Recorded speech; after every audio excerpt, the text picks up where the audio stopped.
வந்து அதாவது அன்றைக்கே ஒரு நாள் வந்து நான் தக்காளி சட்னி வகைகள்லாம் சொல்லியிருந்தேன் இல்லைங்களா, அன்றைக்கி வந்து லாஸ்ட்டாக ஒன்று இருக்குது அப்படின்னு சொன்னேன் இல்லைங்களா, அதுதான் இது. இப்போ வந்து அதுக்கு தேவையான பொருட்கள் என்னென்னு பார்க்கலாங்க. இந்த சட்னி வந்து இது ஆக்சுவலி வந்து காரைக்குடி இது அந்த சைடில் இருக்கிறவங்க பண்ணுவாங்க, ரொம்ப ஃபேமஸ் இது. எனக்கு எங்கள் நெய்பர் இதை செய்வாங்க, அவங்க வந்து எனக்கு சொல்லிக் கொடுத்தது. இது எப்படி செய்கிறதுன்னு பார்க்கலாங்க. ஒரு மீடியம் சைஸ் தக்காளி 2 எடுத்திருக்கேன். அப்புறம் வந்து ஒரு வெங்காயம், ஓரளவுக்கு பெரிய வெங்காயம் 1 எடுத்திருக்கேன். அப்புறம் கடுகு, உளுத்தம்பருப்பு, காஞ்ச மிளகா, கருவேப்பிலையெல்லாம் தாளிக்கிறதுக்கு, காரப்பொடி, உப்பு 2மே தேவையான அளவு எடுத்திருக்கேன். எண்ணெய் எடுத்திருக்கேங்க. இப்போது இவ்வளோ தான் மொத்த பொருட்களே. என்னென்ன எப்படி செய்கிறதுங்கிறத பார்க்கலாம்.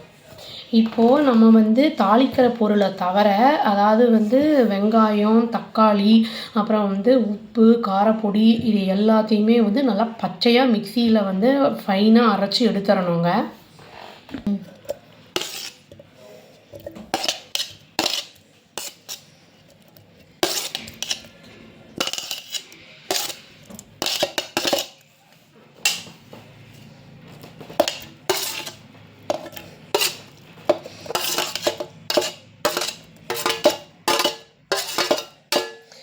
உப்பு, காரப்பொடியும் போட்டு நல்லா அரைச்சிடலாம். தண்ணியே ஊற்றாமல் வெறும் தக்காளியில் இருக்கிற தண்ணியை வச்சு அரைச்சிருக்கேங்க பாருங்கள்.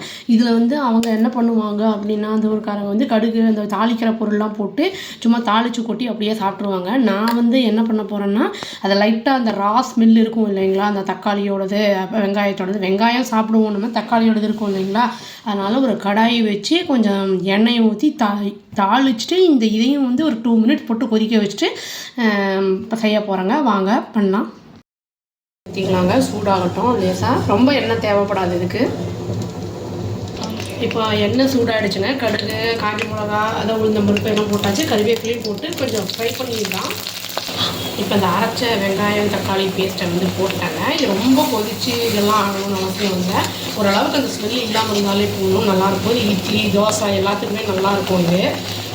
அதை வந்து பச்சையாக அவங்க பண்ணுற மாதிரி பண்ணது வந்து கொஞ்சம் ரா ஸ்மெல் இருக்கிறதுனால நான் இந்த மாதிரி பண்ணுறேன். வேணும்னா பெருங்காயம் கூட கொஞ்சம் ஒரு தூள் போட்டுக்கலாம், நல்லாயிருக்கும். இல்லை வேண்டாங்கிறவங்க ஊற்றலாங்க.